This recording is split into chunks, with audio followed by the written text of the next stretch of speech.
downstairs yesterday. Yeah. Where were you at? Home. I'll call the meeting in the McHenry County Zoning Board of Appeals to order. The first item on our agenda, please, silence. The first item on our agenda is application Z260036. The applicants are Fitzgerald Woodstock Enterprises 3 LLC. The request is for a reclassification from the B1 Neighborhood Business District to the R2 Two-Family Residential District, with a requested variation to reduce the minimum road frontage requirement from 150 feet to 132 feet. The subject property is located on the south side of West Jackson Street, approximately 47 feet east of the intersection of West Jackson Street and Kishwaukee Valley Road, with a common address of 13711 West Jackson Street, Woodstock, Illinois, in Dorr Township. There's one PIN number associated with this application. It is 1306377004. At this time, I'll have the Zoning Board of Appeals members introduce themselves and the township in which they reside. Starting on my left. Robert Cozen, Algonquin Township. Mary Donner, Greenwood Township. Charlie Eldridge, Richmond Township. I'm Linnea Kustra in Alden Township. Vicki Gardner, Nunda Township. Kurt Schnabel, Riley Township. Jessica Beverly, Dorr Township. This petition has been reviewed and the following items have been received prior to today's scheduled hearing. The publisher's certificate of publication from a newspaper is dated August 1, 2026, and thereby meets ordinance requirements. Affidavit of posting was signed and the date posted was August 3rd, 2026, thereby meeting ordinance requirements. The affidavit of mailing was signed and the date mailed was July 29, 2026, and thereby meets ordinance requirements. And the survey has been checked against the petition, legal notice, and publication in the newspaper, and all three match. The filing fees have been paid. The endangered species consultation was not required for this petition, and the McHenry County Soil and Water Conservation District report has been received. This would be NRI L260414824. For those who have not attended a zoning hearing before, and this would be for this petition as well as the one to follow on the agenda, how it works is the petitioner presents their case to the zoning board, why they feel like their request should be granted. They will be asked questions from the zoning board, and then also staff, and then any member of the public who wishes to ask a question has 3 minutes to do so. You'd need to give your name and address, and then you could ask your questions. It has to be about their testimony. And then after that is finished, then the staff will give us their report. They might be asked questions by the board. And after that, if there's any member of the public who wants to make a statement regarding this petition, they get another 3 minutes to do that. So the first opportunity for the public is questions only, but then you have a second opportunity to make a statement. So anybody who thinks they might want to speak today will have to be under oath. This is a quasi-judicial hearing. So if you think you would like to speak, and the petitioner and staff, anyone who will give testimony, I would ask you to raise your right hand and be sworn in. Do you affirm that the testimony you give today shall be Petitioner the too. Do you affirm that the testimony you give today shall be the truth, the whole truth, and nothing but the truth? Yes. Okay, so we're going to turn it over to the petitioner and the first item. If you would please introduce yourself to us, please. My name is Maureen Buss, and I'm the owner of the property. I don't know what else you want me to. Well, on your application, you had to answer some questions about approval standards for map amendments. Do you remember that? Yeah, Would you like to incorporate your answers to that into the testimony? sure. The building used to be historically a dental office years ago.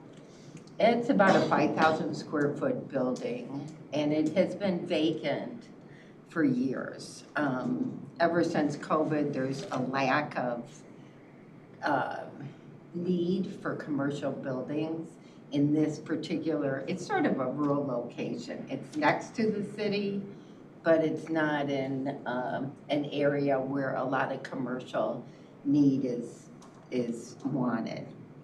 So it's been vacant, and what I'm proposing is changing it to the residential, a side-by-side duplex. So that I can start to have it in production again instead of having it vacant. It's near the park. I mean, there used to be homeless people from the park that would come and sort of want to camp out in the back because it's wooded. And nobody wants that. The community doesn't want that. We tried to have it commercial. My brother, who used to co-own it with me, you know, we tried a couple commercial adventures and that failed. So it just, residential is needed in the area.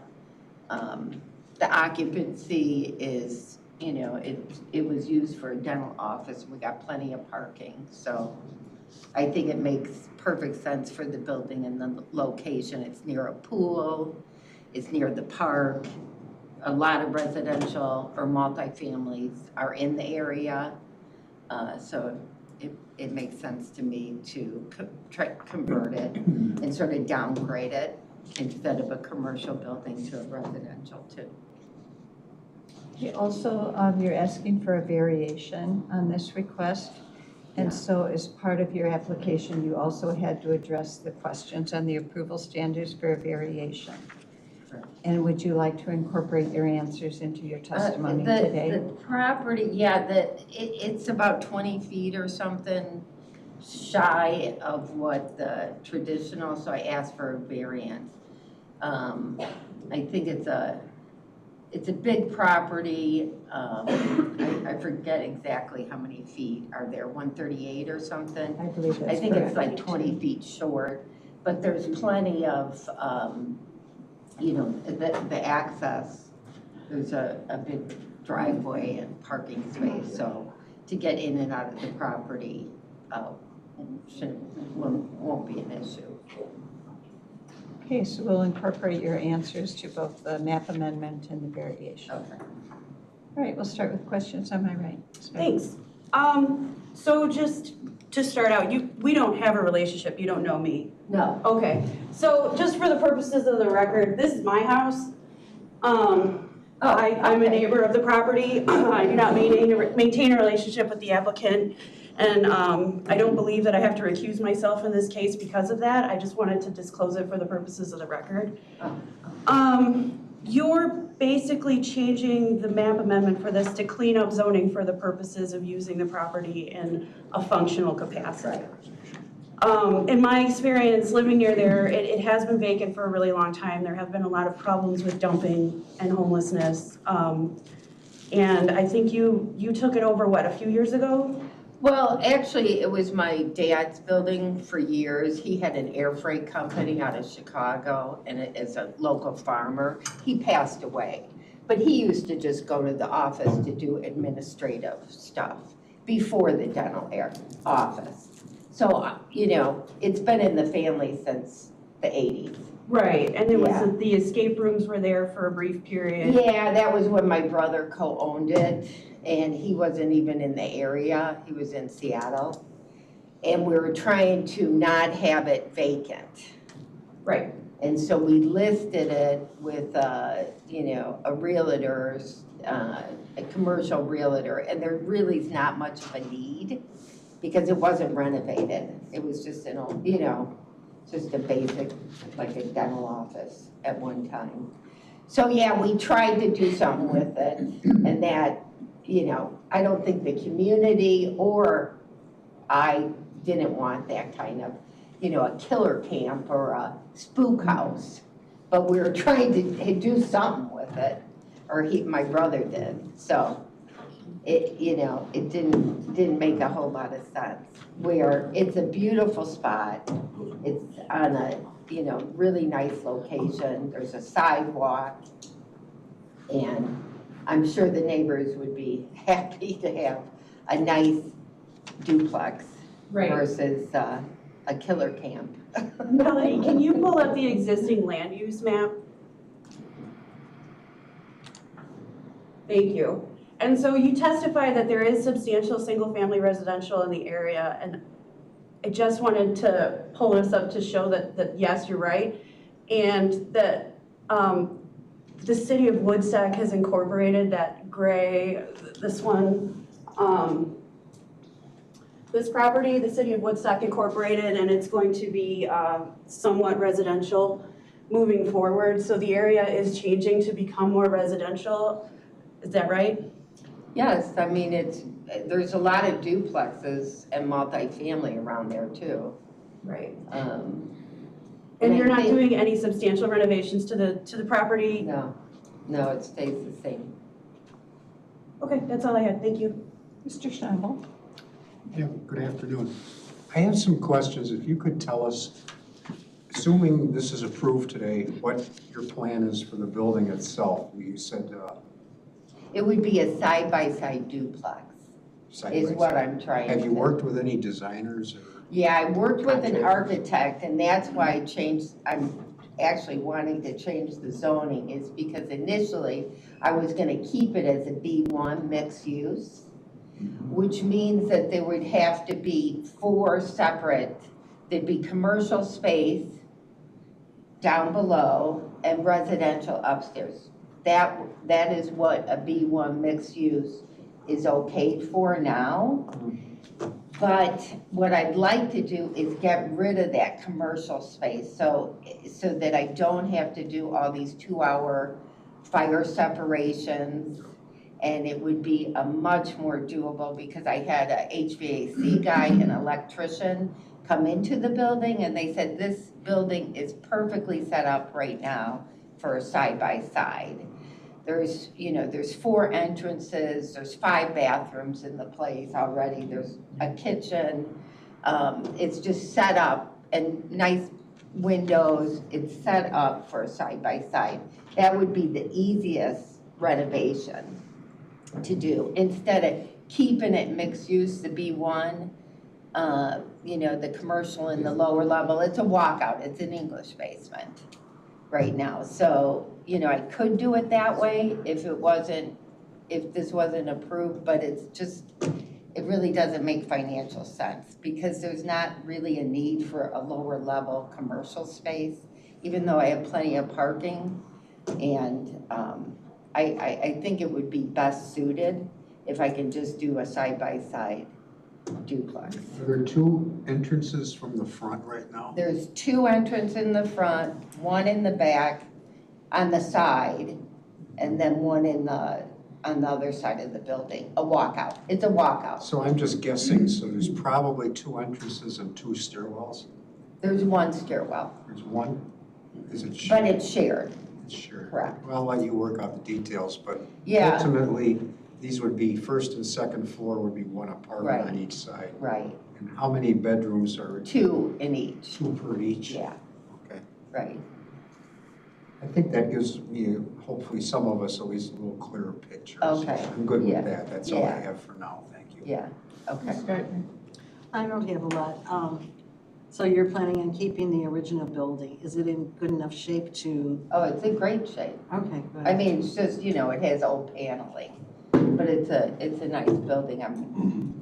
My Okay. dad used to do paperwork in it, and, years ago, there used to be, I think, the superintendent of schools was in there for a little bit. He rented some of that out to. So for the parking lot, are you gonna leave it as large as it is, or are you gonna take some of it out and just landscape it? I don't know yet. Let me get through this part. But, yeah, I don't. I mean, it's valuable to have all that parking and that space, but, it's expensive to, repave it all. Yeah, So, I think that's all I have. Thank you. thank you. Mr. Eldridge? Yeah, I just want to clarify one thing. You're asking for a variation, reducing the needed frontage from 150 feet to 138 feet, I Right. believe. Right. What? 132. 132, Oh, okay. And that is because the lot is only 132 feet wide. You weren't carving off anything. You Right. didn't have more land that you were No, doing. It's no. just to make what is presently existing there Right. conforming. Right. is the purpose of the request. Right. That's my only question. Ms. Donner? Thank you. My questions are short. Is this going to be on well and septic, or does it have city water and sewer? Well, I'm not in the city. I'm in the county, so I'm not, I don't have, it's on well and septic. And I had Rayburn, a soil scientist, come over and take a look at the well and the septic. And then I submitted it to the health department, and they said it's 1,000 gallons a day is what it's, qualified for, which meets criteria for that. That's a pretty big capacity, 1,000 gallons. The well and septic one well and one septic field will handle both? Correct. Correct. It's proposed 4 bedrooms, 2 bedrooms and 2 bedrooms. Okay. Has there been any objection from the city of Woodstock on this? No objections. No objections at all? And you're not planning on demolishing and rebuilding, you're just going to renovate? Correct. So the footprint stays the same? Correct. Thank you. There you go. Mr. Cozen? Thank you, Madam Chair. First of all, could you just expand on your background on real estate? Your comments are great. My background on Right. real estate, Yeah. like personally, Well, professionally or whatever capacity, the familiarity that you have. with real estate, well, just personally, I have built 2 homes before, and I have real estate in other areas.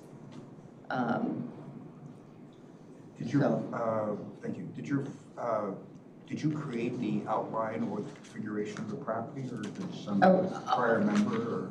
Originally, the building, I think it was built in the late 70s or 80s, and so it's the original building. It's a brick building and it's a 1-story building.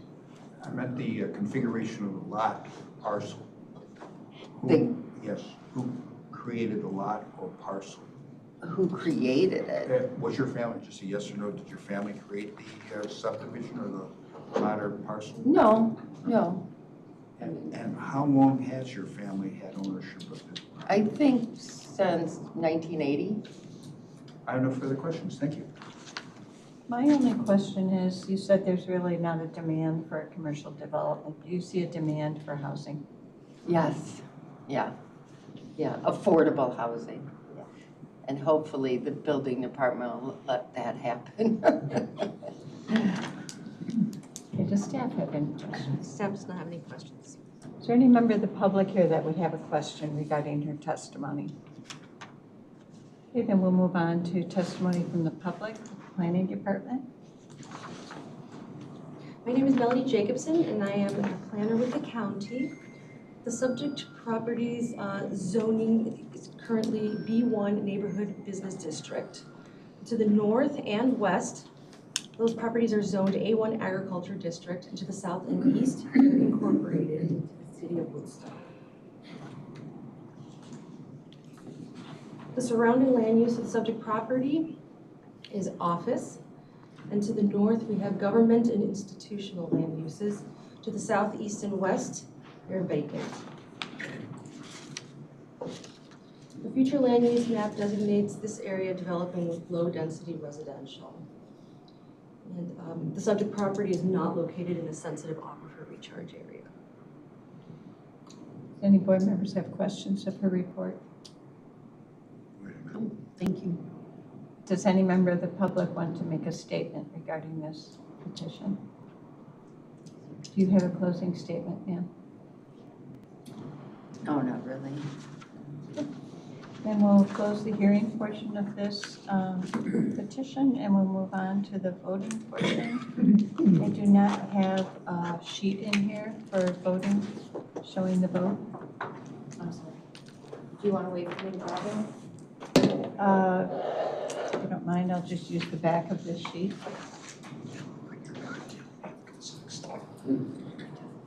Madam Chairman, I move acceptance of the petition with the variance as presented.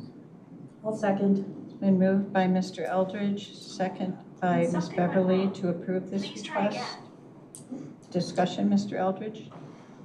Yes, this is on the south side of Jackson Street, at the very west fringe of urban Woodstock. It is largely surrounded by incorporated areas within the city of Woodstock, but is one of half a dozen parcels in the area that remain unincorporated.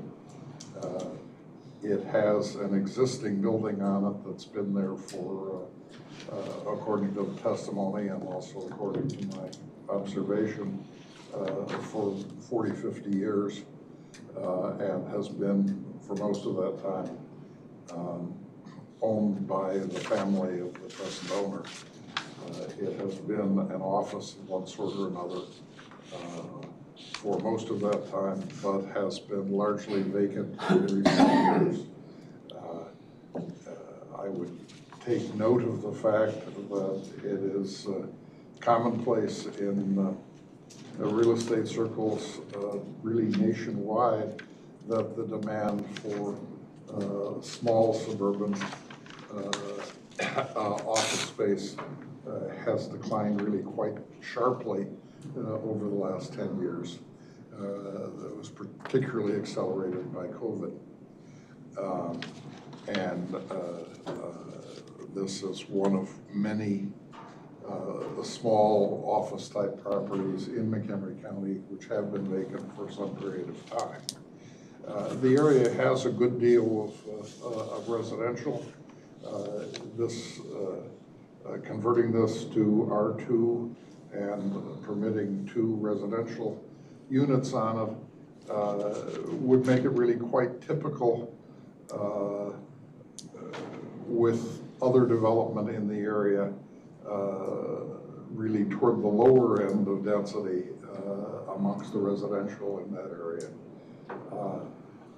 The request for variance is based on existing conditions, and I believe that all the standards, both for the map amendment and the variation, have been met, and I shall support the petition. Ms. Beverly? Thank you. I agree with Charlie. I accept the petitioner's statements regarding the map amendment and the variation as my own finding is a fact. I think this will be a great use of that space that has long been vacant, and I'm in full support of this petition. Mr. Schnabel? Petition meets the low-density residential designation of the future land use map, and I can find no reason to even consider denying it, so I will be supporting the petition. Ms. Gardner? I agree with everything that's been said. I'm in support. Ms. Donner? I will be supporting this petition. Mr. Cozen? Thank you, Madam Chairman. I too note the testimony of the applicant, specifically that the applicant did not create this position that she finds herself in.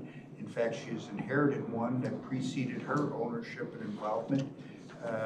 Despite best efforts over multi-generations, they are here at this time seeking relief, and for that relief, I will be supporting. And I will be supporting it as well. The trend in this area with the new housing development that Woodstock is proposing shows that the trend here is to more residential zoning, and I believe there's a demand for that. Affordable housing, there's not a demand, as the petitioner stated.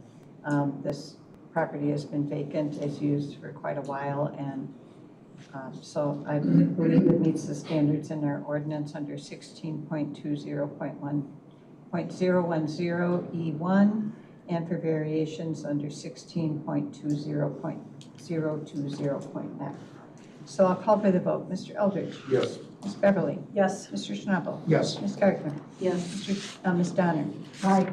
Mr. Cozen? Yes. And I'll vote yes. So this will go to the county board, the 7-0 approval. So at this time, we will move on to the second petition. Yeah, You're done. So you are done. Thank you. Except you've got to wait for the county board to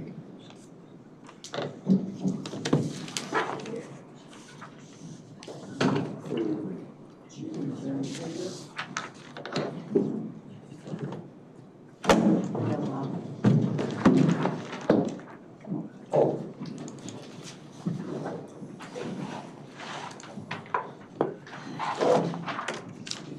we'll move on to the second petition on our agenda today. This is application Z260036. The applicants are Ringwood Holdings LLC. The request is for a reclassification from the A1 Agricultural District to the E1 Estate District. The subject property is located at the northwest corner of Seaman Road and Harmony Road in Huntley, Illinois, in Coral Township. Does it say how many acres on this? How many acres on this, Melody? 74. Yes. So 74.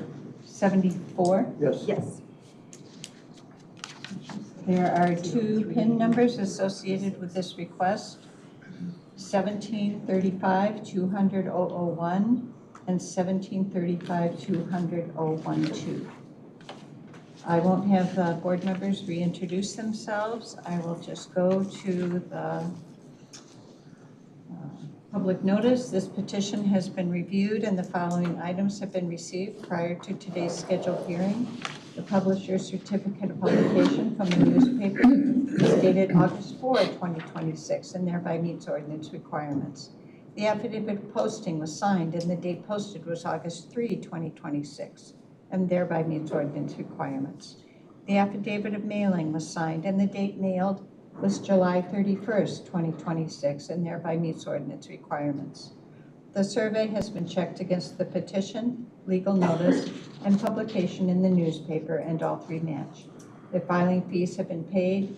The endangered species consultation was not required for this petition, and the McHenry County Soil and Water Conservation District report has been received. This is NRI L260544837. So again, for members of the audience, this will proceed just like the previous petition did. So you have all been sworn in, I believe, anybody who wanted to speak. So at this time, we'll just turn it over to the petitioner and they can present their evidence to us. Please introduce yourself, give your address, and proceed with your testimony. Thank you. Lisa Wagner on behalf of Ringwood Holdings, the property owner. Here with me is Mike Grismer, who is the manager of the LLC. So, Mike, if you want to give I can give my address, 4 North Westwood Avenue in Crystal Lake. Mike, if you want to just give your address. Mike Grismer, 9014 Voss Road, Marengo. I've lived in Coral Township since 1969. I've done 2 subdivisions in the community. The property in question was purchased probably 12 to 15 years ago in 2 separate parcels. It was from the Musgrave Estate. I felt that it's time that it would be brought into the county as A1, E1 rather, from A1. The surrounding areas, a beautiful subdivision. To the west, Willow Hill, and many of the crowd here today is from that subdivision. We've already had our meeting with the Coral Township Planning Commission. The petition is part of their planning growth, E1. They voted in favor of it 5-0, and that letter is with your packet. The other thing that's kind of unique, there is some wetlands on it, the far corner to the right, upper, and then in the center to the west. Some trees, not many. The farm ground is productive. I'm not going to say it's not. We're having a very good year this year with the moisture and everything. However, the price is not adequate. We are here today to present this petition. And we are here to be open and truthful. We have an attorney who is very knowledgeable. So go ahead. What's wrong? What did I do? No, it's good. It's all good. So, You're laughing at me. as Mike indicated, the property is surrounded on, really three sides by the residential uses, the larger residential uses. It's interesting because even though, the majority is E1 or even almost E1 or E5 type lots, it's interesting that the property that is on the northwest or northeast of ours, although it's zoned A1, all of those are 5-acre lots. So those just must be historically, A1 from many years ago when there was a rezoning and they were already platted as 5 acres. But really the vast majority of this property is in estate residential type uses. And we see this as a transition area for the opportunity for more people to have, their own little piece of heaven in this area, which actually has, on Harmony Road, as I'm sure you all know, it's pretty much a major sort of it's a minor collector, I guess, under the transportation plan, but there's big plans in Huntley to make a big connection, a large connection for a collector, minor collector from Main Street extending through one of the farms to get to the school property, which is only about a little over a mile away, the high school property. So, and I actually have personal knowledge of the fact that both Lennar and Pulte are looking at the two farms that are along Main Street to probably put about 500, smaller residential units in that area. So this would be a perfect area to allow those people that are already there, might not want to have that neighborhood next to them, to make a move not too far out into the country to take advantage of these lots. As Mike indicated, the Coral Township Plan Commission did review this petition a couple weeks ago. The Coral Township Land Use Plan, which was revised in November of '24, actually shows this property as a state. So although the 2030 county plan, which I know has been superseded, showed this property as a state as well. So we are aware that the 2050 plan shows the property as agriculture.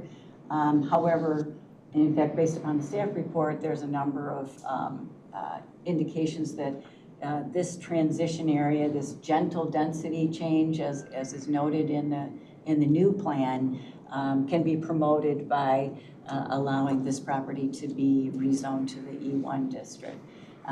As Mike has indicated, he will likely be working, of course, with the county under the subdivision ordinance, under a knowledgeable engineering firm, and if it is subdivided similar to that Willow Hill subdivision or the subdivision to the south of it, it all has to be subdivided in accordance with the county subdivision ordinance, and of course the requirements for well and septics, which have gotten more and more strict over the years. So we feel confident that there isn't, according to the NRI, there isn't a limitation on like the aquifer. It's not a sensitive aquifer, and there are really not dramatic limitations for the installation of septics. So with that, we can go through. Mike can testify some more on the standards if you prefer. The staff report does a great job of going through the comp plan, goals and how they are met. So it doesn't seem like I should go through that again unless you want me to do that, or I can go through It's the up to you, standards. whatever you want to do. Okay, I think we agree, obviously with the staff report in terms of the ability to, that many of the goals of the 2050 plan can be satisfied. It is a transitional area. It is an area, it's interesting, if you look at you get a little better view if you look at, I think, at the location map, page 27 of the staff report, and you can see, if you look at the larger, or the smaller scale map, you can sort of see that this property, although it's a larger parcel, it's surrounded, on almost all sides by the trend of development. Really seems to be smaller lots and single family, people having their little, they come to McHenry County, they have like a little piece of heaven as opposed to a 60 by 150 lot in a subdivision. So, so I think that location map really, shows that the trend is more for E1 type lots than the A1 zoning. But we can go, Mike and I'll just go quickly through the standards so we can, allow the board to ask questions. So Mike, you're familiar with this area and you're familiar with the proposed zoning. Do you think that's compatible with the existing uses and zoning in the area? Very much so. And you're familiar with that personally? You've been Yes. out there? It's my area. Okay. Do you think that the property values are diminished by the existing zoning? Meaning the A1 impedes your ability, affects the property value? Yes. And that's because you can have one primary residence on each 40-foot lot, right? Yeah. Okay. And you also indicated from the standpoint of the actual value based upon the farming use value, which is the existing farming value on non-farming use would be higher. Yes. The one standard is the public health, safety, welfare of the public are promoted by the existing zoning, but is that true, or would you think that the non-farm dust producing tilling potential might be more adverse to public health? Well, you're gonna put homes, you're gonna have wells, you're gonna have septic, it's gonna be county standards, it's gonna be what it needs. And that's not promoted by the existing zoning, though. Promoted by is the health and safety better promoted by the existing zoning than the single family you propose? No. Is there a gain to the public that is, or what's a gain to the public versus the hardship to you if the proposed zoning is denied? Well, the public would lose the ability to have a country lot, 1 acre approximately, in an area that's very close to the tollway, easy for transportation. Harmony Road will probably be in 10 years a 4-lane highway getting out to 20 and all be changed anyway. So, and to a certain extent, the farming applications may not make as good a neighbors as the Well, some people would like to see it farmland forever. However, we are surrounded by residents and homes. Understood. The suitability, and that's it. I guess the other standard is suitability of the property for which it's presently zoned. It's suitable for farming, but that probably isn't the highest and best use. No. Because of the fact that it's surrounded. Surrounded. And so that developing in the E1 provides the transition and sort of the harmony with the neighboring part. Yes, I would like to think so. Okay. The length of time the property's been vacant really isn't applicable to this Eons. petition. Well, yeah, I think that's really more in the context of a different zoning. But is there a need for these residential lots? I believe so. Willow Hill to the west, it was stagnant for a long time, and now all of a sudden, it just explodes, and they're putting up some really nice homes. And I've spoken with the homeowners who are all behind me today, and I don't think they're happy, but so be it. I explained to them that I would use the same covenants that they have in their development in this proposed one. So I am trying to work with them to make it a transition that is acceptable for everybody.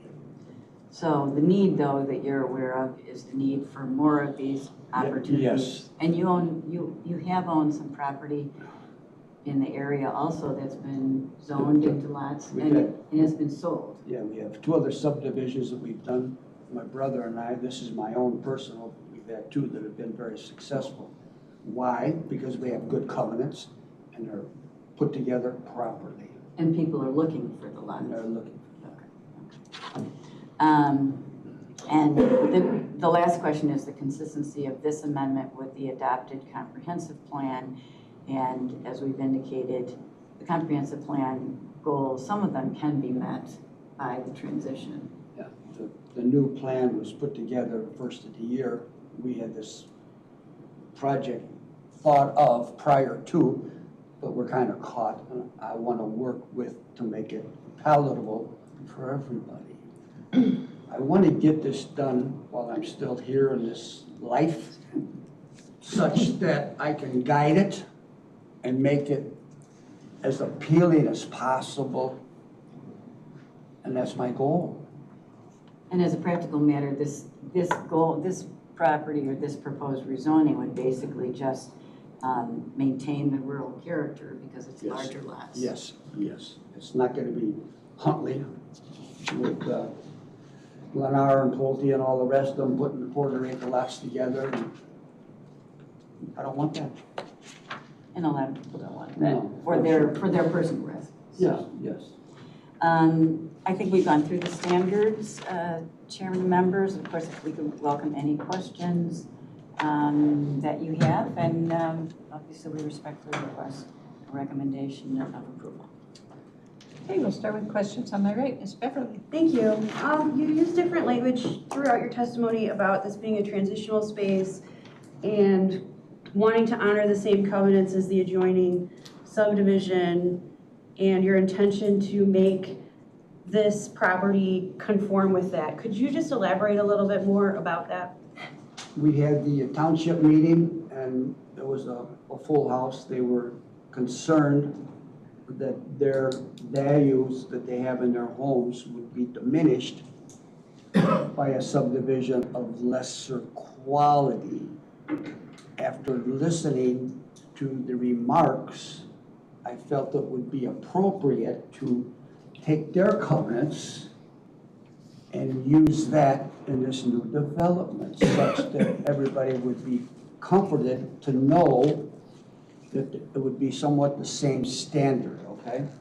I did ask them to give me the current covenants quickly such that I could be assured that they wouldn't change their covenants to make it harder for me, and I have not yet received that covenants. But that's at the subdivision level. Yeah, I know, but I want it to be the same for them so everybody is happy. You're under no legal obligation to do that. This I is the know that. promise you've made to I them. know that I'm doing that on my own. Okay. It's your intention, though, to maintain the integrity of the adjoining properties and the style of the neighborhood in developing this space. Yes, And the E1 is consistent with the E1 designation on the neighboring properties. yes, That's all I have. thank you. Mr. Schnell. I just have one at this time. The subdivision to the left, let me go back that. The Musgraves actually lived on Hillsborough Drive originally, did they We not? lived on Seaman Road. Well, they had a home in this new subdivision at one time when they still owned Country Junction. Okay. Do you remember that? No. It's irrelevant anyway. There's a little stub road from the subdivision to the west, and these roads are not named on my map, other than it heads towards Robinson Drive, if you're familiar with It that. butts into the property in question, correct? Yeah, Yeah. at about 9 o'clock there. Yes, yes. Are you planning to connect to that? Yes, that's for safety, fire, police. Well, it would also depend upon the recommendation. My guess is the recommendation of under the subdivision ordinance would be that the road would connect. Connect, yes.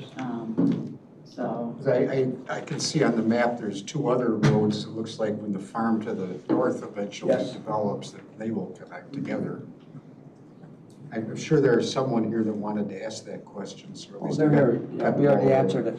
We answered it. Yeah, that's all I had. At the for other you. township Thank you. meeting. Thank you. Thank you, Kurt. Ms. Garten. Had you considered any other zoning other than E1 or just E1? Say what? Did you consider any other? Oh, consider, no, I know, I'm sorry, allergies. I'm getting hard hearing too. I'll talk It's loud. okay. No, we did not, we just went with the E1.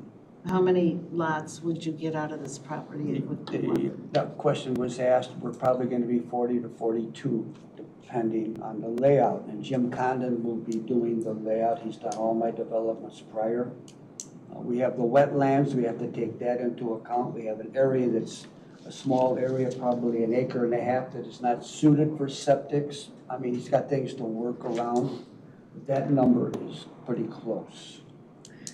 That's what that's what we've been told, but just, I'm eyeballing it, basically.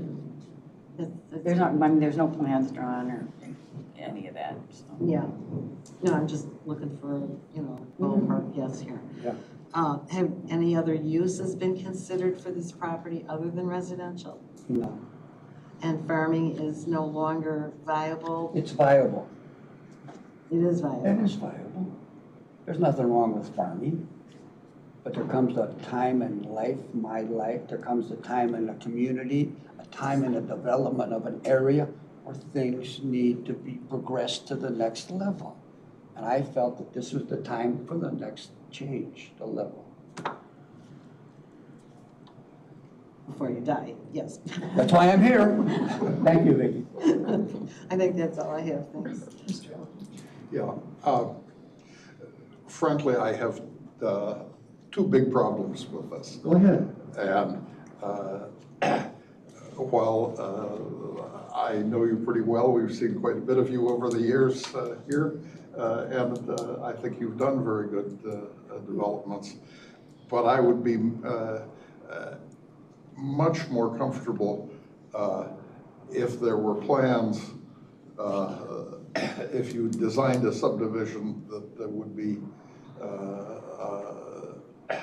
part of this rather than simply giving you the zoning, which increases the value of your land probably, and commits you to none of the things you promised to do. And it certainly doesn't commit your successors if they happen to be the people developing it. I think ultimately that this property is suitable for E1, but I'd like to see exactly what kind of E1. The second point I'd like to see you address is in the subdivisions on both sides of you.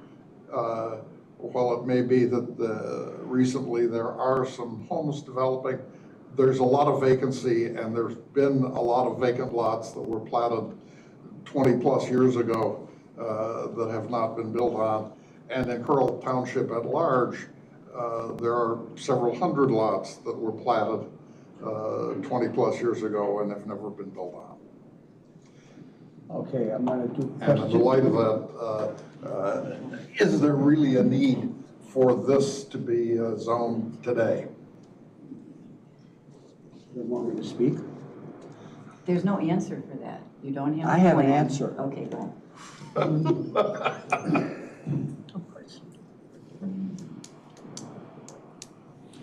Question number 2 again was what? There's vacancies, other vacancies in Coral Okay. Township and around All it. right. Willow, Whiskey Creek, remember Whiskey Creek, Harmony Road out? Yeah. 26 lots. It was defunct in 2009. There's no longer a letter of credit, gone. There's a few things that need to be done. They put it on the market.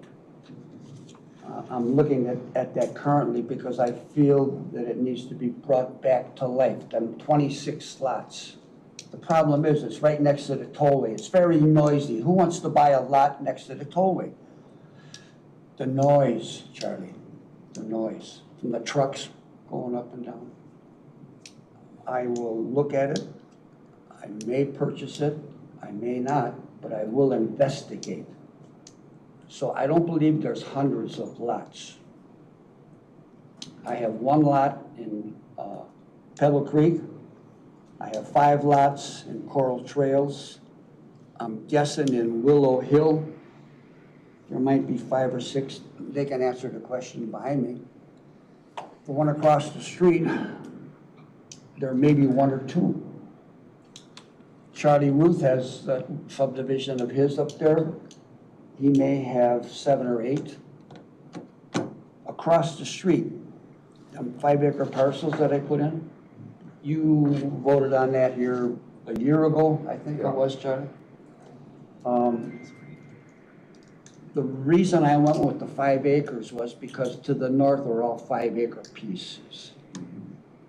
If you look at the right side of that drawing, you see how the line that's a light color, those are pipelines that go through there. There's 4 pipelines and they're gonna put another pipeline through that farm.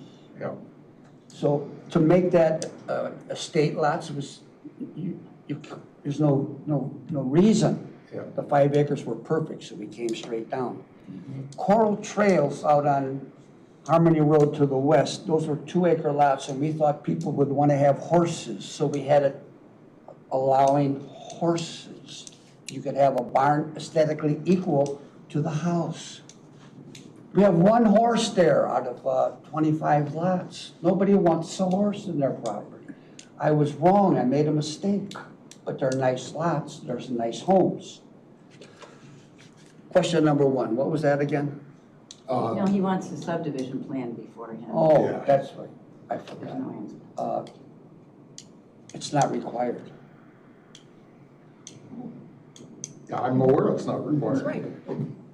It's not required, so we came here first to try and get the E1, and then we're gonna proceed. The rough estimate is 42 lots that we can get. That's I have a 75. much easier, I will have a much easier time voting for it if it had been. I understand. Yeah. I'm sorry you're gonna vote against it. Well, I haven't committed to that yet either. Oh, okay. Anything else? Not right now. Ms. I'm Dunn? sorry to take so much time. Ms. Dunn? That's what we're here for. Thank you. How close are you to a municipality? Say what?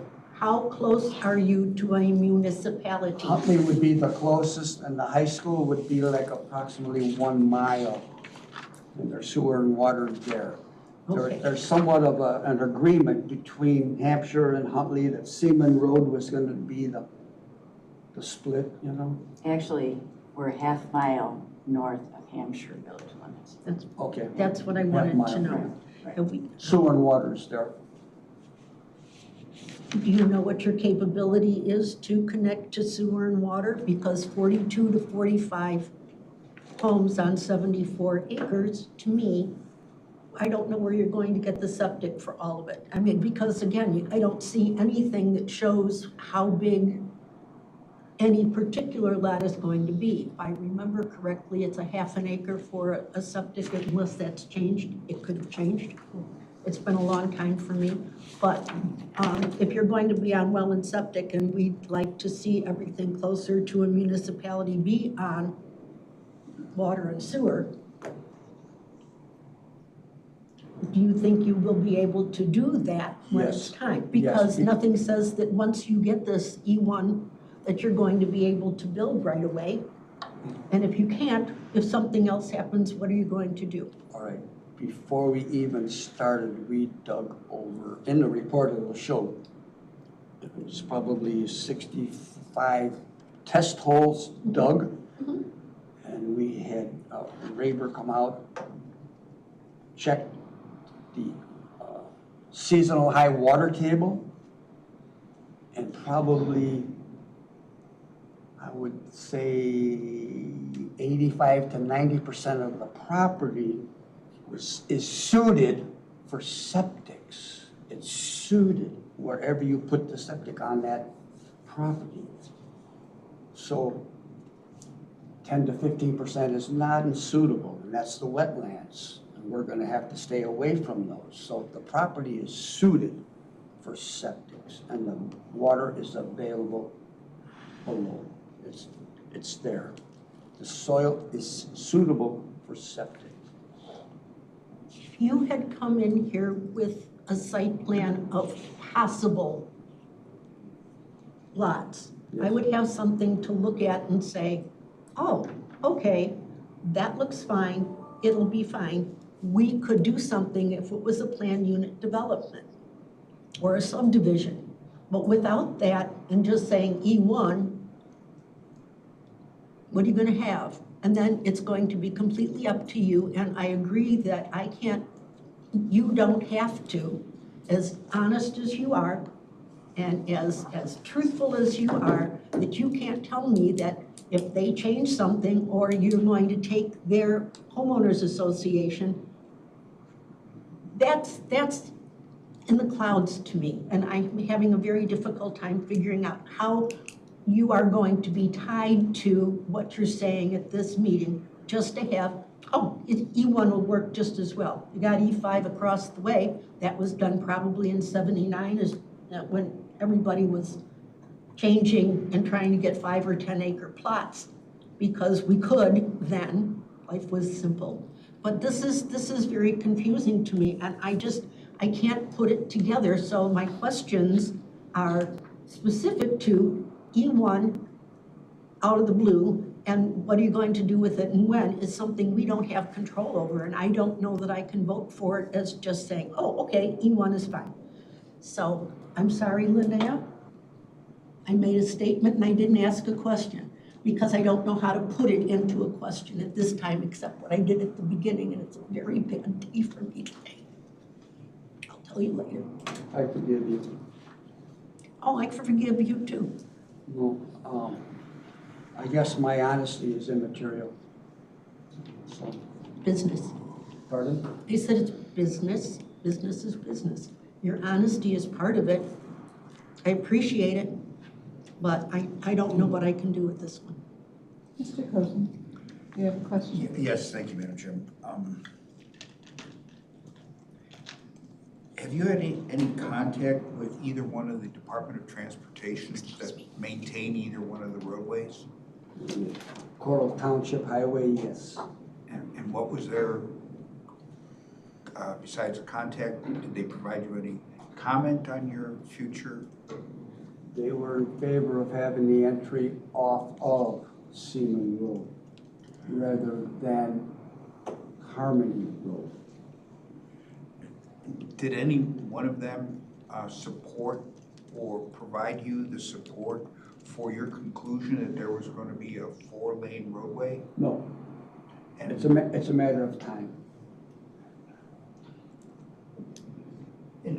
when looking at the zoning map,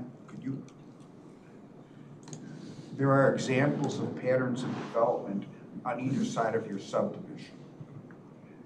To the east, there's an E1 subdivision, which the lots are laid out like cordwood. There's an E1 subdivision to the west, in which one would say a curvilinear. Which subdivision design are you favoring? One to the left, to the west, of course. But you're not under any requirement on how you're going to carve it up. It goes back to economics. The fact that you can put a nice winding roads like the one to the west into that development. If you were gonna put long, you call it what? Cordwood. You're chewing up the land. No, it has to be the other way. I did your cordwood on the east side of the road because of the pipeline being there, because you can't build within 60 feet of the pipeline, and there's 4 of them with one more coming, 5. It's like 360 feet across there from the eastern edge heading west. The subdivision to the south of the roadway, the lots back up to the roadway. You said noise was an impediment to the development of a residential subdivision. Is that a consequence for the lots that are seen on the south of this area? No, because they're not even close to the tollway. I'm referring to the tollway. But you were referring to a 4-lane cross section that may eventually go down. In time it will be.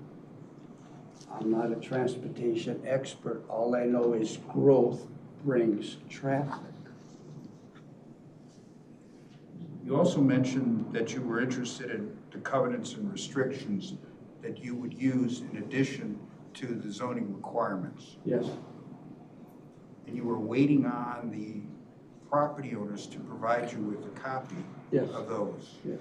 Are you aware that that copy, if valid, would be available in this building? It should be.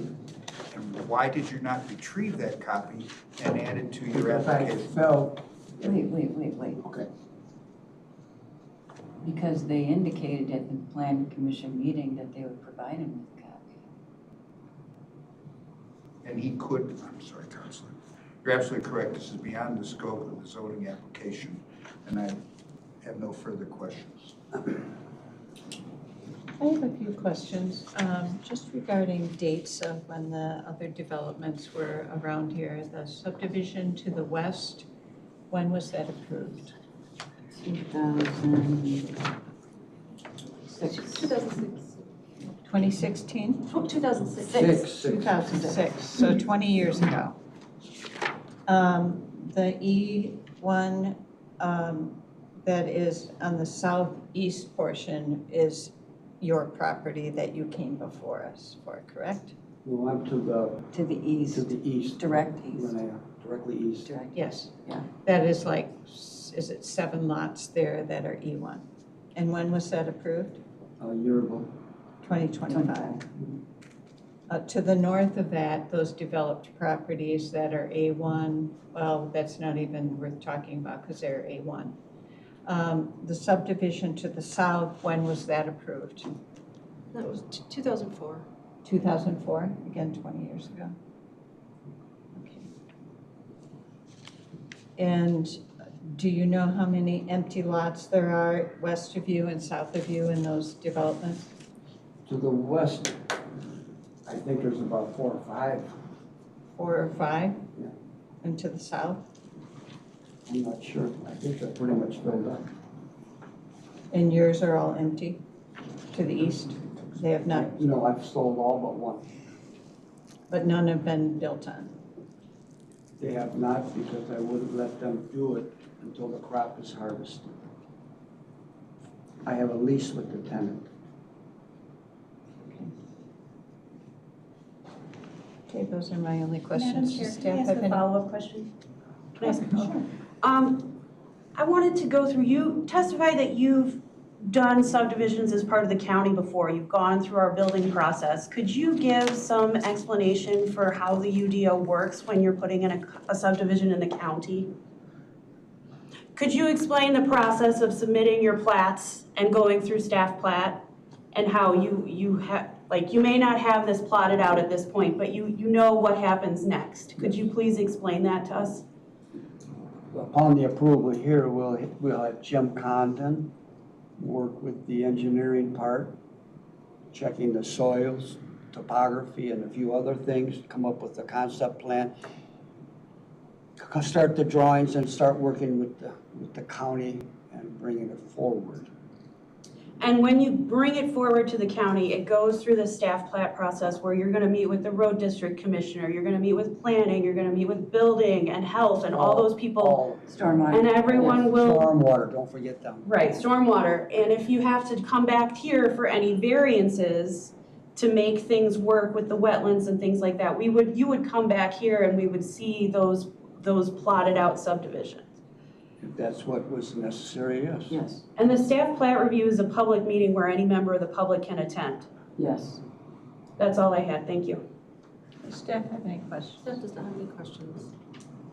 Okay, before we take questions from the public, we're going to just take a 5-minute break. You're welcome. Men, you men. I'll take advantage. We always say women have issues.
I'll bring our meeting back to order.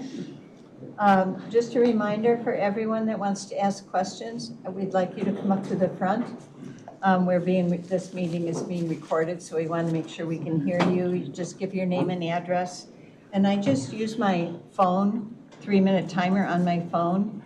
And then if you don't get a chance to ask all your questions, pass it on to somebody else. We ask you to not repeat questions. If it's been asked and answered, ask something different.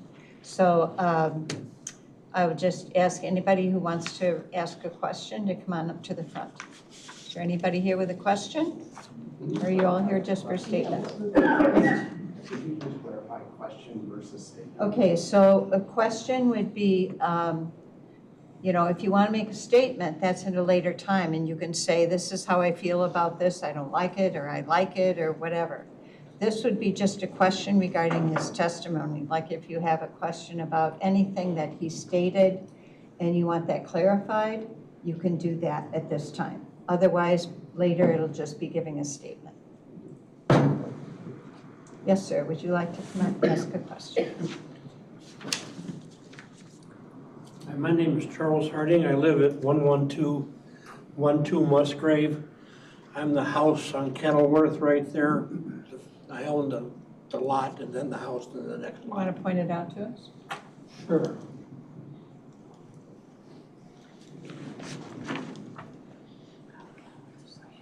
This is Kenilworth. No. This is my home. I own this lot, my home, and that lot. 3 lots. Okay. And you have a question? Yeah. I heard Mr. Grismer has made some verbal commitments to us about his intent. And they all sound, This has got to be questions to him now, not to the okay. board. Well, would you be interested or even open to some type of an agreement with the homeowners association that you're going to do what you say you're going to do there? Should I answer that or not? Well, I got my attorney here. Yeah. She already chewed me out once. what kind of an agreement, I guess, is my question. Well, you say you're going to put in 40-some lots, you're going to duplicate our covenants, you're going to try to duplicate the subdivision, primarily because of the success it's experienced Yes. with its current covenants.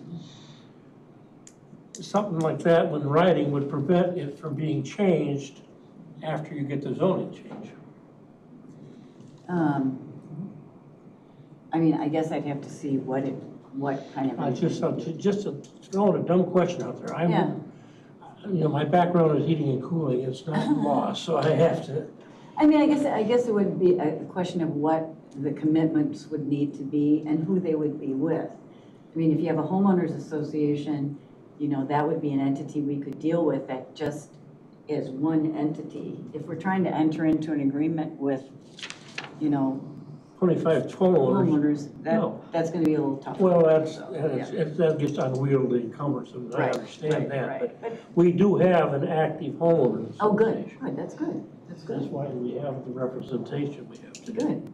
So, I think there's definitely the possibility to have an agreement to make sure that if he does develop it, that it would be in accord with the representations he's already made, which is, it would be the same sort of subdivision and be the same. Really, I think what you'd be more worried about is standards, right? Standards for development, architecture, Well, the county, landscaping, et cetera. the county is going to determine the layout and what it's gonna go there. They're gonna, Right, between the water, the septic, the fire Stormwater. protection, the roads, all the people that have a finger in the right, soup.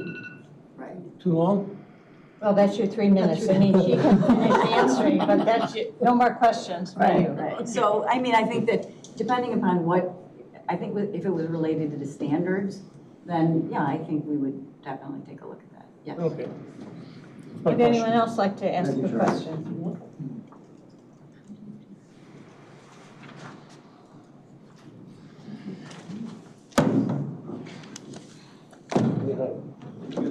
My name and address?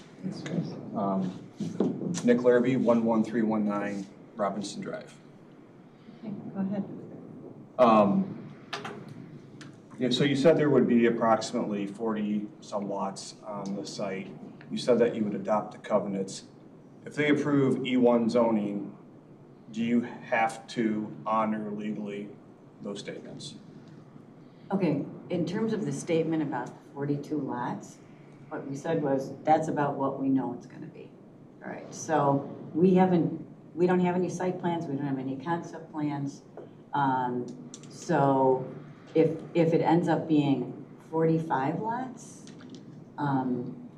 then if that really doesn't, it doesn't have to be a commitment to you to be only 40 or 42 lots. Okay, thank you. Yeah. Or 38. Thank you. So satellite images show that the property is approximately 3 miles away from the high school. Earlier you said 1. Just a statement. I measured it, it's not 3 miles from now. It is. I live at, from my address, it's 2.7 miles per Google Maps. Next question would be, the properties to the east are all appear to be approximately 2+ acres property.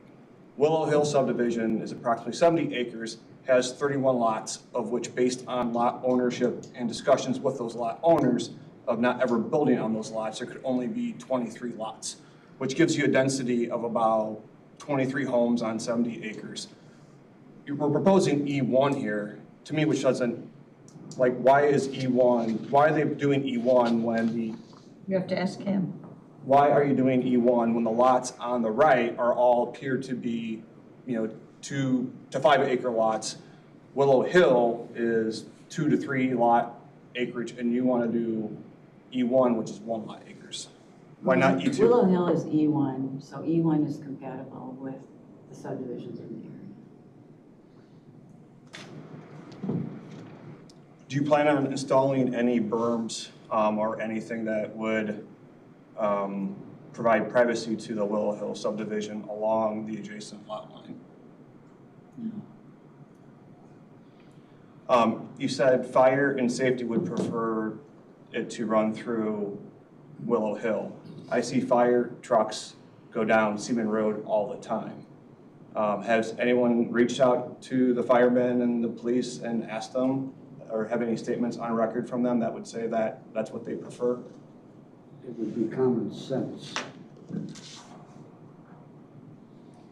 The NRI report said that there were potential for endangered species on this property. Why was not a consultation done with the IDNR if the report from NRI said there could be potential for endangered species in the wetlands? It isn't a requirement. Would anyone else like to ask some questions? Yes, come on up, ma'am.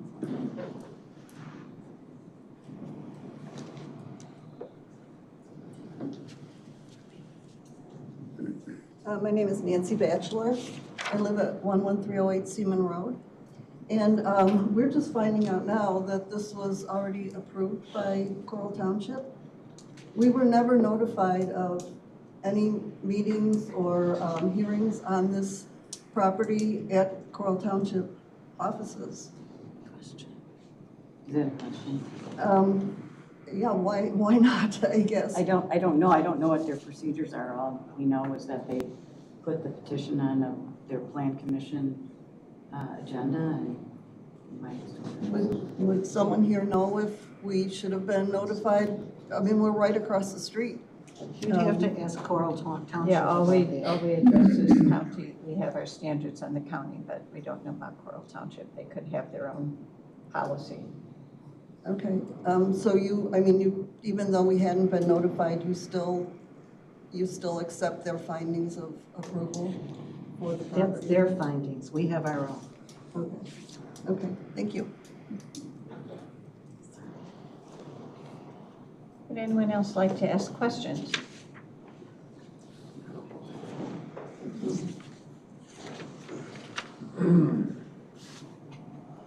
My name's Steve Sartell. I live at 11214 Seaman Road. And we're in one of the 5-acre plots on the east side of Seaman Road. My biggest concern is my well, one of my biggest concerns. What is the standard for the county when it comes to well depth? You know, I'm just concerned 40 houses are gonna pop up across the road, and the next thing you know, my well's gonna be running dry. Yeah, there's questions for him regarding his testimony. And it's not, I mean, the standards for well depth are applicable to everyone. They're not unique to this property. So, I mean, if we get E1 zoning, you're welcome to come to the staff plat review committee where the building health department has the well standards, stormwater, fire, and, well, planning and zoning will all come and have their input. Okay, and I would also agree it'd be nice to have a layout of this property to see is the access going to be coming. Ask the question to them. Is the access going to be coming out onto Seaman Road, or is it going to be coming out onto Harmony? Because you ought to be out on Seaman Road at 7 o'clock in the morning when Huntley High School is ramping up, and it's just a You gotta allow him to answer the question. We don't, most likely, the recommendations of the county staff as to the transportation department as to where the road should come out would be what we would comply with. But my guess is, generally the planning and the transportation says roads were meant to connect, and providing, I would guess there'd be exit and entrance on Seaman and on Harmony. I would estimate, but we don't know. You don't know. Are there going to be access roads or actual driveways? Oh, no, there No, wouldn't be no. driveways on, no. No drive. No driveways, okay. Okay, that's all I got. Thank you.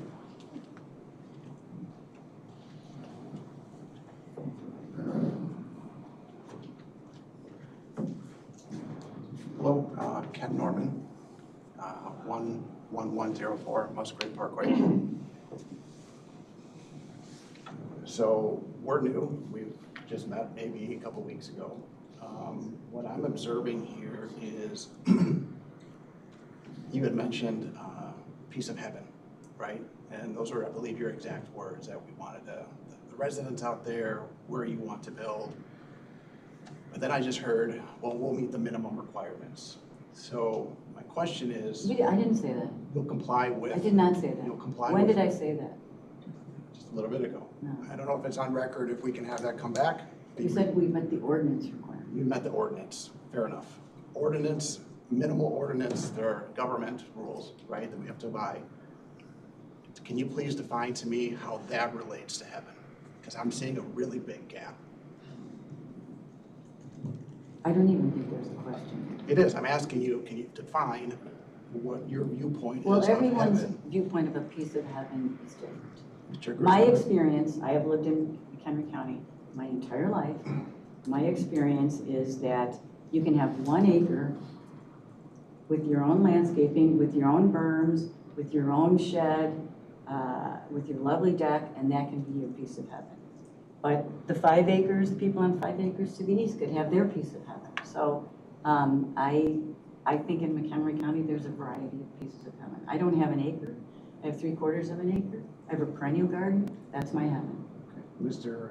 Grismer, can I have your definition, please? I'm sorry, could you speak up? Mr. Grismer, can I have your definition of heaven as you're viewing it for this property versus what we'll call meeting the, or complying with the ordinance? My idea of heaven is one day going there. Simple.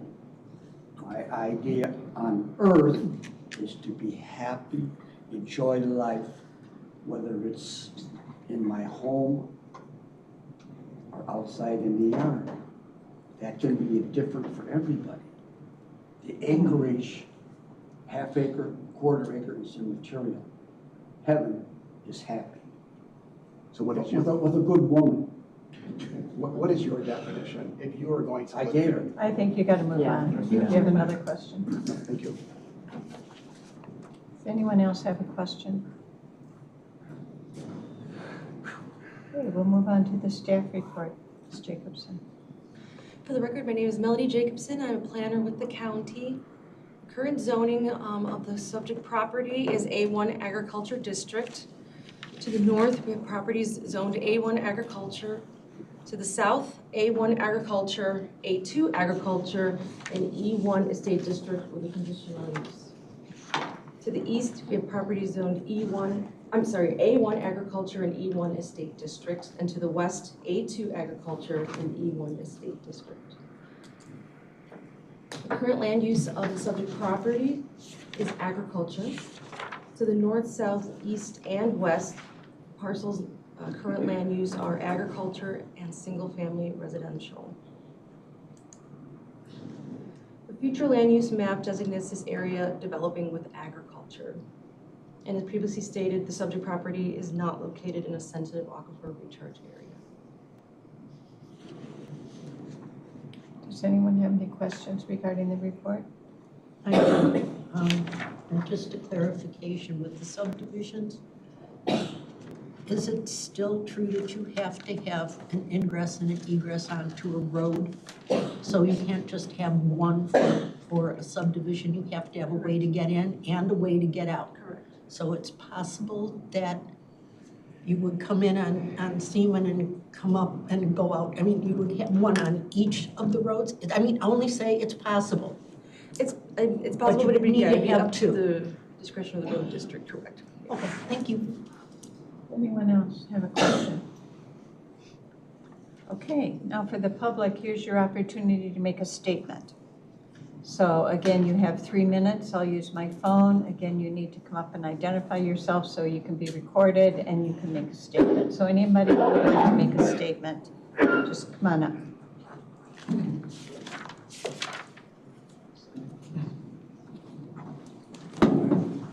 Can I leave something with you before I make my statement? Can I leave behind with you before I make my statement? You have something to present to the board? Yes. Sure. Chairman, we would like to receive a copy. Oh, as sure. well. Yeah, please give a copy also to the petitioner. If you have. And if you don't have enough, we can share. Provide for them too. I'll share with Mr. President. That gives you.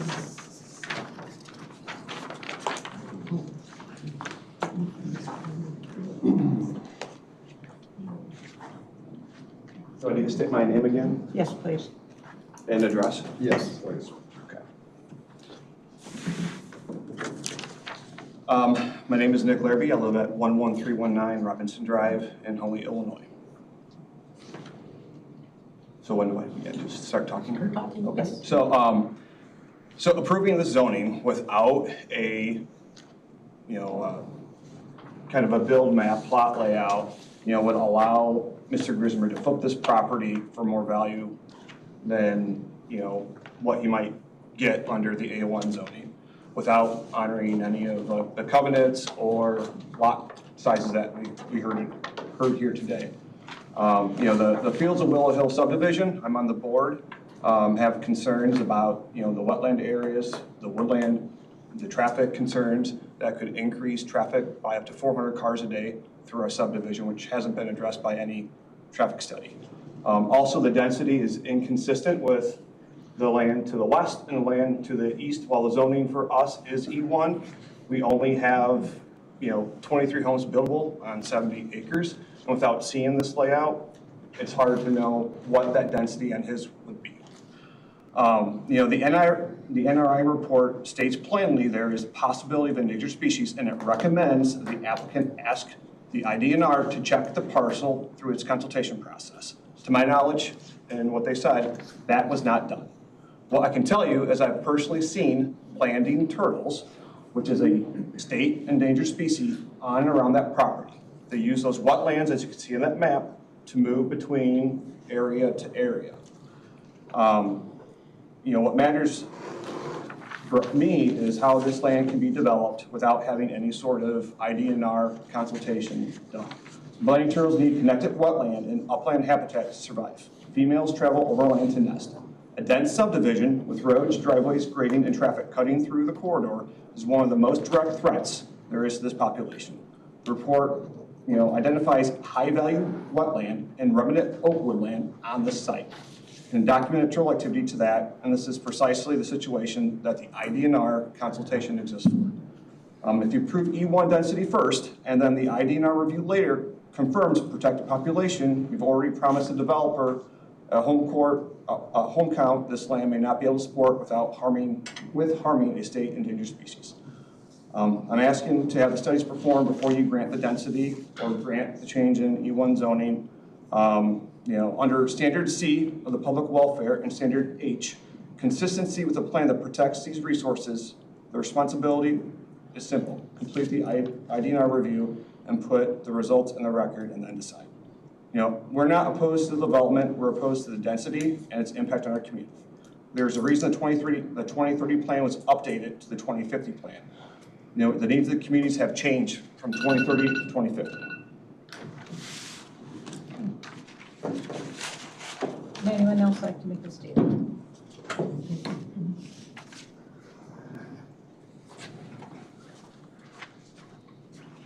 Ken Norman, address is 11104 West Craig. This is to the board. It is, don't take it as I'm attacking you. It's my comments basically and what I'm asking. I want to begin with an admission the applicant already made in their own narrative in the files in front of you. They acknowledge the county's 2050 comprehensive plan designates this land to remain ag. And they concede that their requested zoning does not strictly conform to that plan. That concession is not my argument, it is theirs. Why this matters, it comes back to the ordinance in our government body here, which is you guys. Stated in H, standard H in section 16.20.010 requires you to weigh the consistency of this amendment with the adopted comprehensive plan. And standard E requires you to weigh the suitability of this land for the purpose for which it was presently zoned, which is ag, on soil the county owns. Resource report NRI 26-054-4837 calls 97.6% prime farmland. On those two standards that speak most directly to whether this land should be changed, the record points in the same direction. Keep it with the existing designation. The question for me is quite narrow. Will the county override its own adopted plan on more than 74 acres when the applicant admits it does not conform? And before a subdivision layout, traffic study, stormwater plan, tree inventory, or completed endangered species review appears anywhere in the record. This is in effect what is being asked of you today, to approve the most consequential and least reversible element of this decision, the density, before a single one of these threshold questions has been answered. I'm not suggesting or implying this land never changes. We're asking you to deny the density and E1 designation at this time on this record today. Please send the petition back. Please require materially lower density, require an ingress and egress to be established from Seaman Road and genuine access on Harmony. Require the environmental work the county's own report says is still missing. I would ask you to consider the sequence of the plan. The sequence the plan establishes. A comprehensive plan represents the county's commitment to every property owner regarding how growth will occur.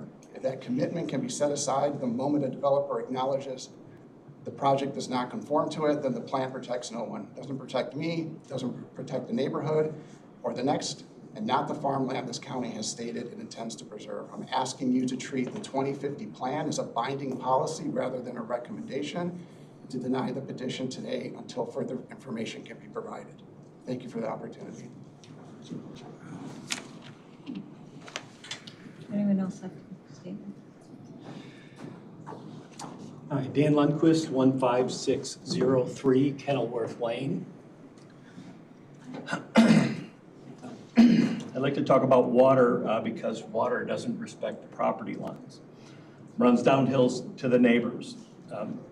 Mr. Grismer suggests that the rezoning would contribute to, quote, protecting the Kishwaukee River watershed from intensive development, unquote. I'd ask you to hold them to those exact words because they cut the other way. The parcel doesn't sit on one watershed. The parcel, the county's own natural resources information, the parcel does not sit on one watershed. county's own natural resource information report on page 37 shows that it straddles two, the Kishwaukee River watershed and the Coon Creek watershed. Whatever water leaves this land, the runoff flows into these two systems and the properties downstream. The proposed E1 estate density means more homes, more rooftops, more driveways, more roads, more impervious surfaces, more stormwater leaving this site. How can one claim to protect the Kishwaukee from intensive development and then go ask for the most intrusive or a rather intensive residential zoning on the table? If protecting the watershed is truly the goal, then the answer is lower density than E1, likely. The same report identifies wetland here designated K1563, about 1.5 acres classified as high functional value. The wetland does real work, storing stormwater, filtering runoff, and buffering the surrounding properties from flooding. The report tells you that the risk is unmeasured. Because no site plan was provided, it says it's unclear whether the wetland will be impacted, and it recommends a formal delineation and protective buffers. The report also notes that the site has already seen flooding. 1.2 acres are in the flood area of record. It recommends a sedimentation basin for a parcel that ranges from 896 to 914 feet in elevation. Water already moves across the ground. The land's squarely on Ordinance Standard C, public health, safety, and welfare. Once you grant the density, the pressure runs in one direction. Wetland buffers shrink to fit the lot count. The extra runoff from all the new pavement lands downstream on neighbors in two watersheds as drainage and flooding problems that did not exist before. A wetland and a watershed are not spare open space to pave around. They're drainage infrastructure that the county didn't have to build and flood protection for everyone nearby. A materially lower density plan is what leaves room to avoid the wetland, buffer it properly, and cut the impervious surface and manage stormwater honestly. Thank you. Anyone else?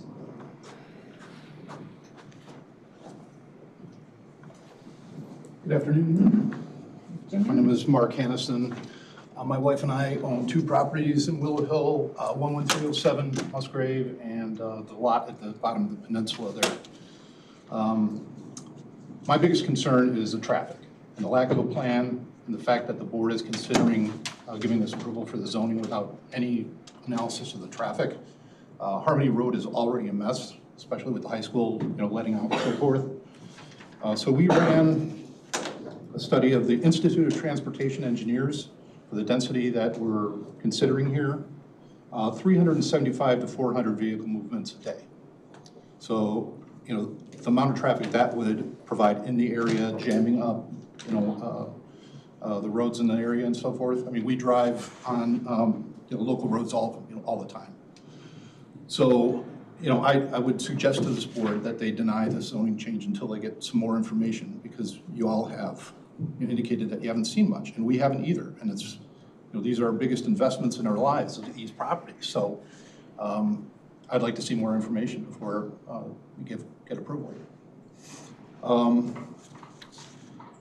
Because I think the attorney had mentioned that this is a gentle population or density increase. To us, it's a massive one. You're talking 40 homes, 45 homes, they don't really know. Wouldn't we rather see some sort of documentation before we give the approval? That's all I have to say. Thank you. Anyone else? My turn.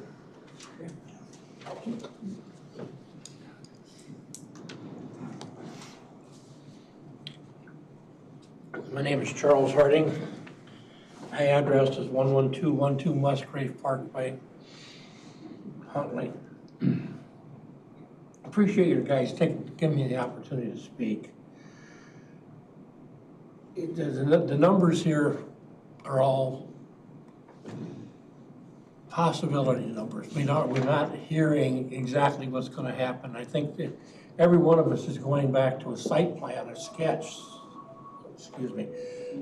something that we could look at and get some inkling of what's gonna really happen, which led me to speak earlier about the, some type of legal binding agreement with the association. As Mark said a minute ago, this is our largest investment in our lives. We all have nice homes. The one I have is, we went to an architect, we built our dream home.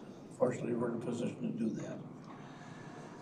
Okay, the direct Harmony Road connection through Kenilworth to Musgrave is going to directly impact my property because I'm adjacent to it. My property is adjacent to the new expansion. I'm not opposed to expansion. The man owns the land, he's got a right to develop it. I don't argue that. I just don't want to see it impact the value of my home or my lifestyle. And that's my concern. That's why I'd like to see it not be approved today until we get more information so we can see if this is going to really not cause us problems. I appreciate your indulgence in hearing me out. Thank you.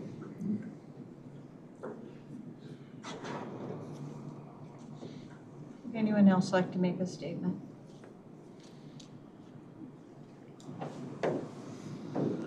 Just for, oh, please.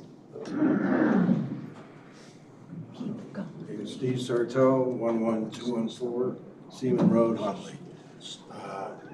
Just in representing the folks that have the 5-acre plots on the east side of Seaman, I would like to agree with those who have said that approving this, it would be premature until we see how this is going to look and how it's going to be laid out density-wise, how road access is going to come in and out of there, whether it's going to be on Seaman, whether it's going to be on Harmony, and you know, there's no traffic study done, so I would just concur with the other folks that have voiced their opposition just because there's just no plan that anybody can really see how it's going to be done. That's it. Would anyone else like to speak? And just for your information, I'm just going to say I've been on the zoning board for 26 years. And years ago, when someone came to us for something like this, they did bring a plan and they would show us what they had proposed. And we might adopt it based on that or not, but they weren't bound to that because then it has to go to the subdivision review process and there might be changes because of wetlands or transportation and that sort of thing. So the county decided to change the process. So all the zoning board looks at is this parcel suitable for E1? And then the people, the professionals that the county has for all these different things, for transportation, for wetlands, for water, they are the professionals that they will then, if this is approved, that then they will work with the owner of the property, whether Mr. Grismer does it or sells it to somebody else who does it, then they will work with them and decide the parameters. And as was said, any member of the public can go to that and make their comments on that. But the reason they changed that is that, you know, people would come to us with proposals and we're not experts. We're just here looking at the policy document for the county and whether it meets the standards for rezoning. And then the professionals do their job later. So that's why we don't have any pictures to show you. That's why they're not required to bring that to us, is because of that change in policy. So I just want you all aware of that. So, and Melody, would you like to add anything to that, or? So, yeah, I mean, like Chairman Linnea said, so any development, future development on the property. Keep going. 3 minutes, Linnea. would be subject, yeah, to you know, the county regulations and during the permitting process and staff plat review and things like that. So, yeah, that's not something that we would require the rezoning stage.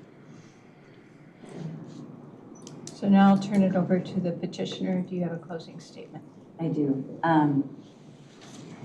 Chairman and members, we certainly understand the concerns of the neighbors.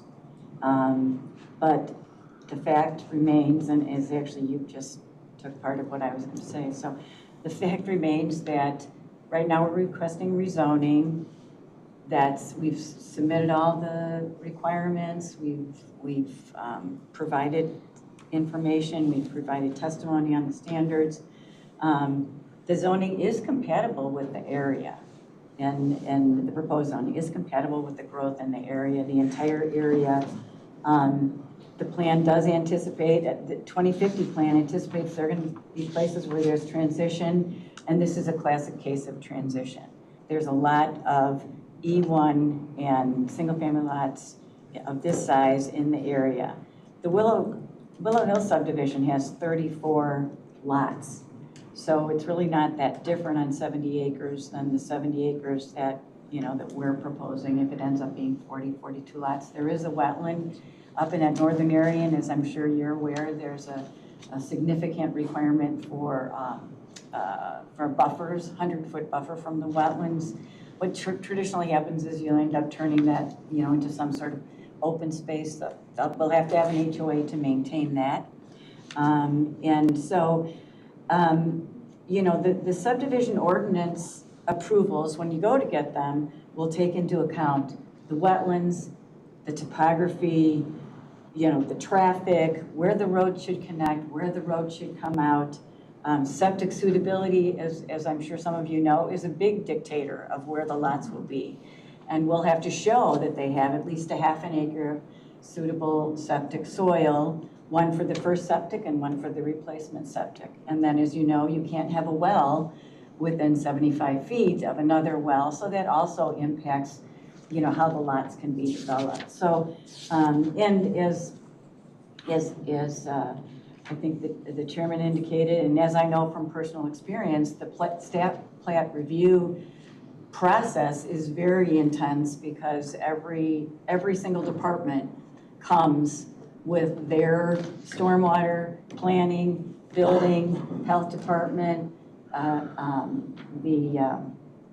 traffic, the transportation department. They will all come with their how their department and their rules will apply to even a proposed subdivision. And I know from experience there have been times where you go to the staff plat review with 40 lots and you end up with 36 because there's issues, with traffic, with septic, with wells. So I guess from a practical standpoint, again, we are concerned about the neighbors. We understand their concerns, but I think that there's a lot of assumptions are being made that shouldn't be made, and I think that we will.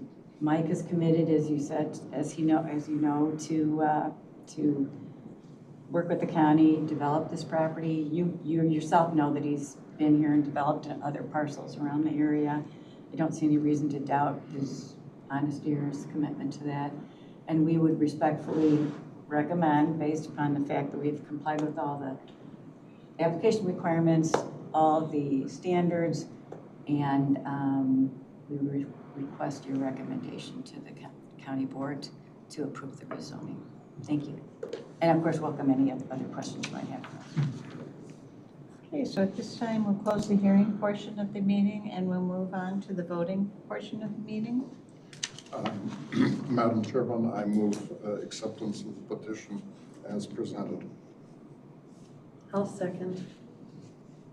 It's been moved by Mr. Eldridge, second by Ms. Gardner to approve this request. Discussion, Mr. Eldridge? Yes, this is fronts on Seaman Road and Harmony Road in Coral Township. It is across the road to the south, adjacent to the property to the west, and adjacent to the property to the east are subdivisions with similar size lots. It's a 74 plus or minus acre parcel, that is currently farmed and is zoned A1. The request is for rezoning into E1 estate zoning. As I indicated earlier in our discussion, I really think that E1 is suitable probably for this, but I am uncomfortable for the fact that there's been absolutely no engineering.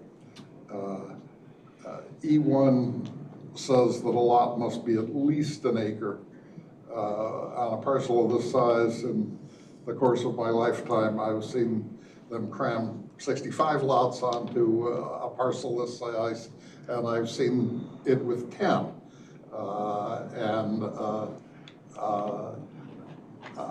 Unlike some of the neighbors whose concerns I think are entirely understandable, I'm not asking, would never ask Mr. Grismer to do final engineering or anything close to that, but I really would have liked a concept plan and a little preliminary engineering, so I had some sort of a cold comfort of what you realistically could get on this parcel. And without any engineering at all, that makes it difficult for me. I also, Mr. Grismer, to the contrary, note that perhaps not immediately adjacent to this property, but in Pearl Township generally, there are a great many 20-plus-year-old lots that have been sitting there unbuilt, and no certainty as to when they will be built upon. And of course, there is the fact that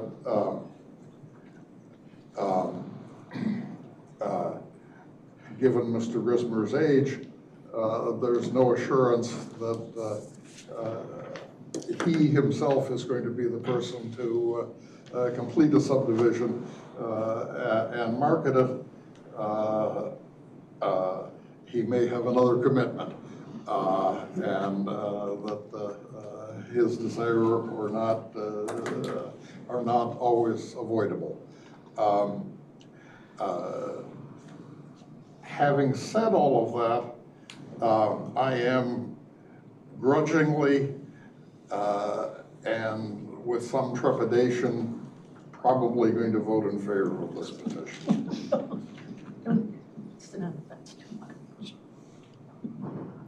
I'm done. Ms. Gardner. Thank you. Not wishing anybody's demise here, I would like to say that I'm looking at this property strictly in terms of should it be A1, should it be E1? When I look at the surrounding property, it's surrounded by E1. And it is a farm that is kind of being swallowed by residential. To me, it seems not illogical to include that as part of the residential. I don't have a problem with not having a map of the subdivision in front of me. It's simply, should this be E1 or should this be A1? E1 seems logical when I look at the maps. So I'm going to probably go with that. Having said that, you know, should the worst happen and this is not actually built, it may continue to be farmed for however long. And that's no reflection on Mr. Grismer's life at all. As far as the endangered species and the water problems and the traffic, this petition has a lot of hoops to jump through and 1,000 I's to dot and T's to cross before this actually happens. That's not our purview. We simply look at the map and say, should it be here, should it not be here? My opinion is that E1 is appropriate for this property. Mr. Cozen. Thank you. Thank you, Madam Chairman. In considering the testimony and statements made, I first must recognize that this is not a question of honesty on anyone's part or a question of familiarity, nor is it one, hopefully, of anyone's mortality. Rather, it's a testimony under oath and the ordinances that we are obligated to operate under. Specifically, we are operating under 16.20.010E.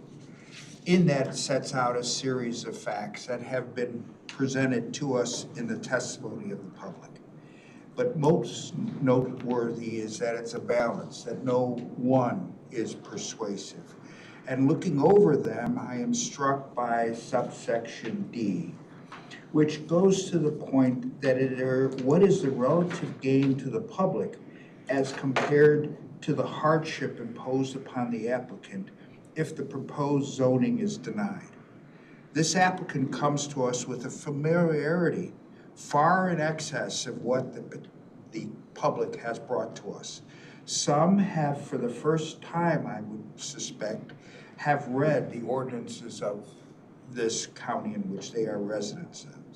Some, for the first time, has studied and acquainted themselves with the Blanding turtle or learned about the Transportation Institute. And then looking at how the presentation goes forward, it is set out again by ordinance of 16.16.020, which says that all interested parties selects the person of their choosing to present their comments. The public chose all of them to appear. The applicant had the benefit of eminent counsel, but stood solely before us. With all this, I must recognize that zoning personnel love to be planners, and that we would enjoy to take that box of crayons and find what is the appropriate use on the zoning map. But the county board, by ordinance, has limited our review. With that all said, I must follow the ordinances of the county before us and limit my comment to the balance of the testimony and the record. Thank you, Madam Chairman. Mr. Schnabel. A lot has been said. I've been driving down Harmony Road for 35 plus years. I also live quite close to Coon Creek, and I'm familiar with much of the drainage issues that are out there. We could be here at a meeting today to install a solar farm on the property as well, and we're not here to do that today. I didn't do that. You didn't do that. There was talk of it at one time, though, was there not? We're not talking, there's no more My discussion. point is, the development's inevitable with the population of Huntley expanding, and the property owner is entitled to use his property in legally permissible manners, and I believe this is one of them, so I tend to support the petition. Ms. Beverly. Thank you. I generally agree with what's been said. I would love to take my crayons to a property like this, but that's not our role here. We're bound by the four corners of the application and the approval standards for the map amendment. In balancing the factors with the map amendment, I find that it is consistent with surrounding land uses. All of the surrounding property is E1. I find that the county has put out multiple studies on the public need for additional housing. So this does satisfy the need for the proposed zoning change. And I would note that this also is generally consistent with the 2030 plan. I understand the 2050 plan called for ag.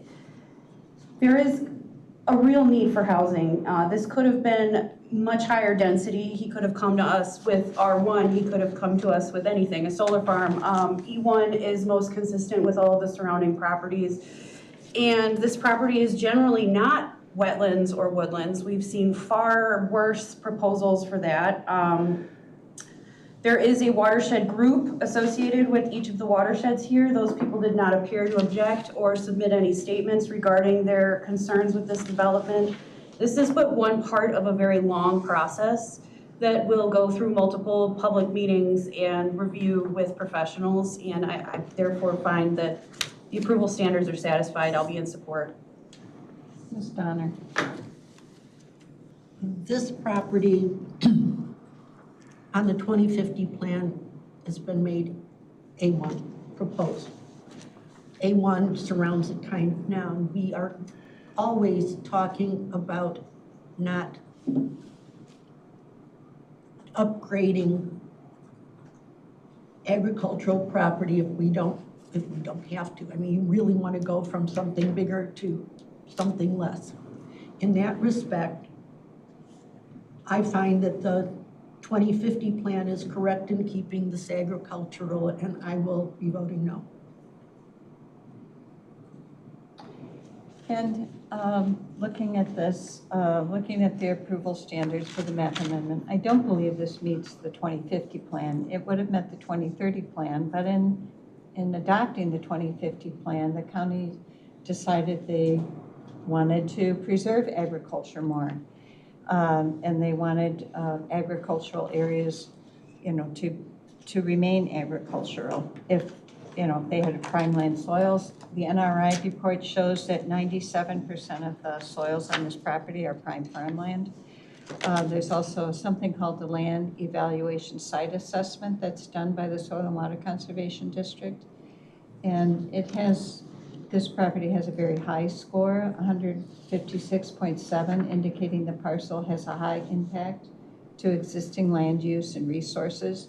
And a lot of that is just because it is prime farmland. It is really good soil for producing food.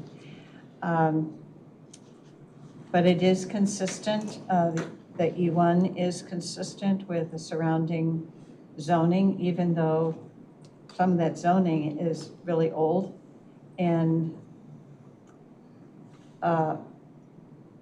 And there are a lot of empty lots, as Mr. Eldridge suggested. The trend is for people to want smaller lots and be closer to town. And so I don't think that there's a real public need for the proposed use at this time. So again, it's a balancing of the standards. But just because there's so many other empty lots and the county has changed their philosophy on their having a stronger ag preservation component in the land use plan, I am going to vote no on this. So I will call for the vote. Mr. Eldridge?